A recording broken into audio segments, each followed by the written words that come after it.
So why are businesses being forced to go international? Any idea? Raj Krishna is saying market saturation forces business to broaden market. Okay, yes, you can say that there are problems with market saturation in a lot of markets, and then you have to go. So just think of it. If you remember, there are a lot of companies which are actually like big companies around the world, but they started from a small market. For example, Nokia, right? Nokia is a Finnish company, Finland. It's a very small market. So there are so many companies from South Korea that has done really well around the world. Samsung, but it's a small market. Japanese companies, very small home market, right?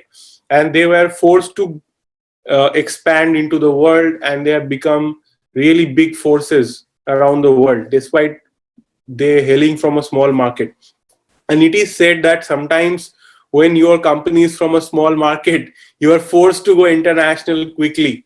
Okay, so South Korea and Japanese companies have gone international faster, but in India we have a huge domestic market, so you may not be incentivized early enough to think of going international. This is not a good thing. This is actually a problematic thing, that you remain in one market and you remain very under competitive. Okay, so let's see what are some of the factors. So you guys have shared already. Aryan has also shared some sectors not developed enough in our country, and third world countries. Similar, the clientele based could span the globe, and hence international is the new trend, right? So actually, the pandemic had a lot to do with companies going international. Okay, so even if earlier you were doing fine in one country, now the pandemic has taught you that if you are very concentrated in one market, it's very dangerous, right?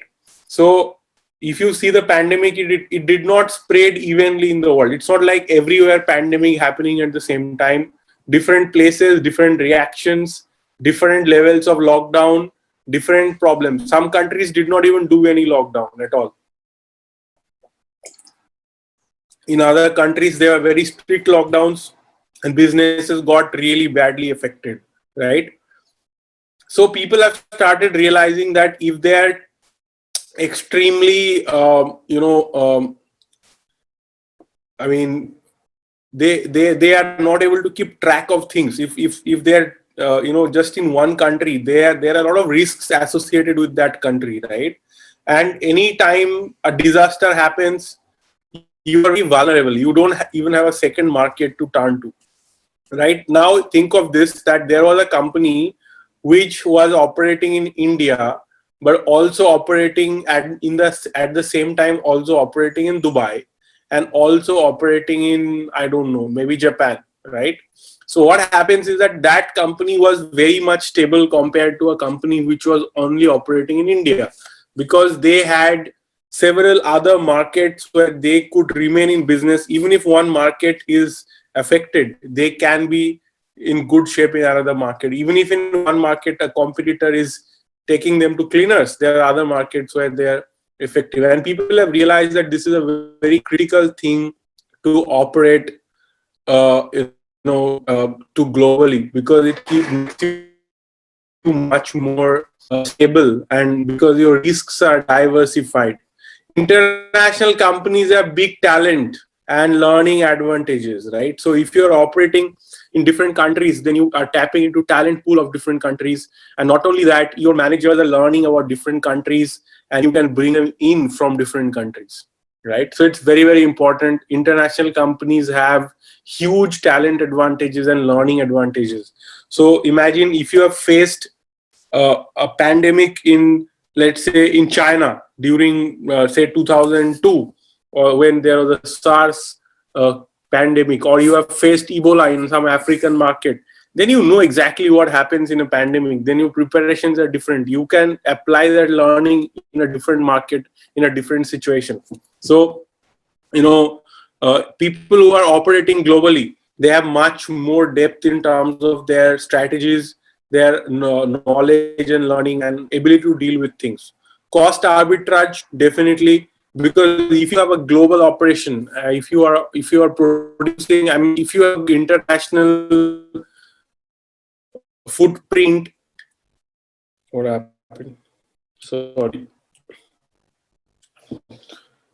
If you have an international footprint, right? So you have one big advantages of cost arbitrage. What is cost arbitrage? Cost arbitrage is when you are, um, you are able to produce something in one country and then sell it in another country, whereas the producing country is low cost and the country where you are selling is high cost, right? And this has always been there. This is what Infosys or a TCS does, or any other company. People, manufacturers manufacturing in China and selling it across the world. This is also cost arbitrage. So if you are, operating only from one country, you cannot benefit from cost arbitrage. But if you're an international player, you can benefit from cost arbitrage. This is one another major reason why people function like this. A larger market create economies of scale. Okay, so when you have basically when you are playing with a large market, you have, if you're playing with a small market, your economies of scale remain small. So economy of scale is this, that when you are when you are producing more, then the per unit cost comes down. This is the whole idea of capitalism, that having massive economy of scale. So if you're using more and more and more, your per unit cost really goes down. Okay, so larger market share. When you are playing with a larger market, you are able to produce at a cheaper cost, and you are able to sell more, and you are able to take more of that market share. So this is also a reason why companies want to be globally competitive, want to capture market share rather than only. And there are better markets internationally than the one you are working in, probably. So if you're working really hard on a market, it is possible that there are other better markets. And this is especially true for Indian companies, because Indian market is not a very good market. India is not a very good country to do business in because of many reasons. One of them being that India is a very cheap country. Here, the price of things generally are very, very less compared to anywhere else. For the same product, you can get a much higher price. For the same service, you can get a much higher price in most of the world, right? But apart from that, there can be other problems related to regulations, governance, lack of infrastructure, and so many other problems. And comparatively, there may be other markets where there are more buyers, more concentrated buyers, right?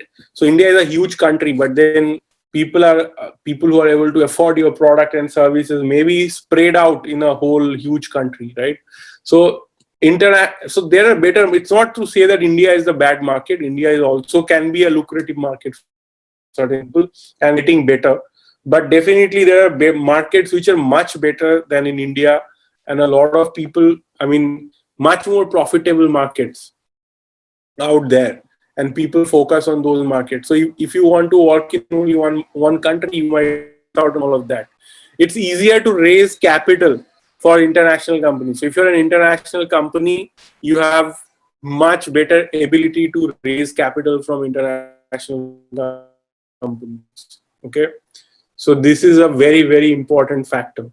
So uh, uh, if you and the reason for that is also very simple.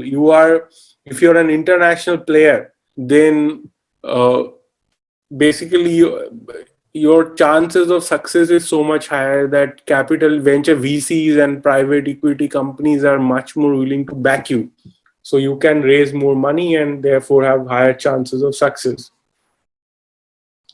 Okay, so going international, this is every Indian company's dream, right?